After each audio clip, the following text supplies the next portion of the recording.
Cuando pensamos en una guerra, se nos suele venir a la cabeza el final, ¿no? La última batalla, el tratado de paz, pero la realidad es que cuando las armas callan, empieza otra historia, una mucho más larga y la verdad bastante más complicada. Bueno, pues vamos a ver qué pasó justo después de la Guerra Civil Española. ¿Cuáles fueron esas secuelas tan profundas que dejó? Esa es la pregunta del millón, ¿verdad? Es como si se le diera un botón de reset y ya está, todo como antes, o como si se acabara una partida y empezáramos otra sin más. Pues como vamos a descubrir, la cosa es bastante más compleja que eso. Claro. Para un país, el fin de una guerra no es como pasarse un videojuego. Aquí no hay una pantalla de game over con los créditos y otra cosa. Las consecuencias, las heridas, las cicatrices, todo eso se queda durante generaciones y afecta a absolutamente todo y a todo el mundo. Y la primera consecuencia, la más directa, la más brutal, es siempre la gente. El coste humano. Para entender la España que vino después, primero hay que hacerse a la idea de la cantidad de vidas que se perdieron. 300.000. Esta es la cifra que se maneja de víctimas mortales directas. Es un número tan bestia que cuesta hasta imaginarlo.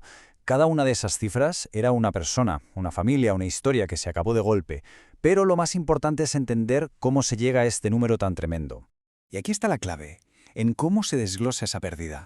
Porque, no es lo mismo morir en el frente, que sería como perder una vida en la partida, que ser ejecutado por tus ideas. Eso es más bien como si te banearan del servidor para siempre. Eliminado no por perder, sino por decisión de quien tiene el poder. Y este gráfico lo deja clarísimo. Como se ve, las muertes en combate fueron una auténtica barbaridad. Pero, ojo a la otra barra. Las víctimas de la represión y las ejecuciones políticas fueron incluso más. Esto nos dice algo fundamental. El terror político fue tan letal, o incluso más, que las propias batallas. Y a todas esas cifras directas encima, hay que sumar las víctimas que no salen en las estadísticas, la gente que murió de hambre o por las enfermedades que se extendieron por un país que estaba literalmente en los huesos. Ante ese panorama, o represión o miseria, la única salida para muchos fue escapar. Pero la cosa no acaba aquí. Además de los que murieron, cientos de miles lo perdieron todo, absolutamente todo, hasta su país. Para ellos no fue un game over, fue un destierro en toda regla. Como si les hubieran borrado la cuenta y tuvieran que empezar de cero en un servidor completamente nuevo y desconocido. 450.000 personas es el número de simpatizantes republicanos que, solo en 1939, cruzaron la frontera a Francia muertos de miedo. Una huida masiva, desesperada, que cambió para siempre la historia de España. Este fue el viaje. Todo se precipita cuando cae Barcelona en enero del 39. Imaginen el pánico. Cientos de miles de personas, familias enteras, que se lanzan a la carretera a pie hacia los Pirineos, y en pleno invierno. Llegan a la frontera con Francia esperando encontrar ayuda, un refugio. Pero lo que encontraron fue muy distinto. No les esperaban con los brazos abiertos. Los metieron en campos de internamiento improvisados. Piensen en playas enormes, rodeadas de alambre de espino, sin barracones, sin baños, nada. Y ahí, a la intemperie, tuvieron que sobrevivir esas 450.000 personas en unas condiciones inhumanas. Con el tiempo, sus vidas tomaron rumbos muy diferentes.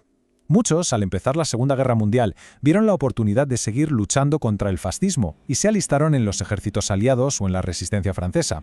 Otros, en cambio, buscaron empezar de nuevo cruzando el Atlántico. Y aquí hay un caso muy especial, México. El gobierno mexicano acogió a unos 22.000 exiliados. Y no a cualquiera. Entre ellos estaba buena parte de la élite intelectual, científica y artística de la República. Para España fue una pérdida brutal, una fuga de cerebros que se notó durante décadas. Para México y América Latina, pues fue una ganancia cultural increíble. Y vamos con la tercera gran consecuencia, la destrucción material. Si el país fuera una partida guardada, la guerra la habría dejado totalmente corrupta. Imposible cargar desde donde se quedó. Había que empezar de cero, reconstruyendo desde los cimientos. La destrucción fue por partida doble. Por un lado, la infraestructura, lo que hace que un país funcione, estaba hecha trizas, carreteras cortadas, puentes volados, puertos que no servían. España estaba literalmente incomunicada por dentro. Y por otro lado, claro, estaba el daño directo a la vida de la gente. 500.000 de viviendas. 500.000, destruidas o con daños gravísimos por los bombardeos. Esto quiere decir que millones de personas se quedaron en la calle, sin casa. La reconstrucción de las ciudades y los pueblos tardaría décadas en llegar. Así que al final el panorama era desolador.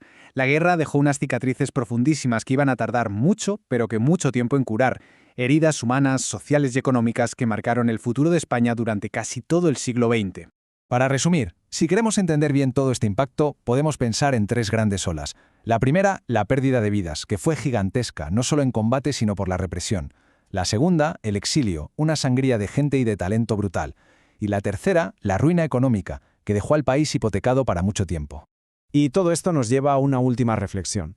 La guerra no solo destruyó edificios o mató a gente, destruyó la convivencia, la confianza entre vecinos, entre familias. Así que la pregunta que sigue ahí, flotando, no es solo cómo se levanta un país, sino cómo se repara un alma rota. ¿Se puede perdonar sin olvidar? Esa, quizás, es la cicatriz más profunda que dejó la guerra.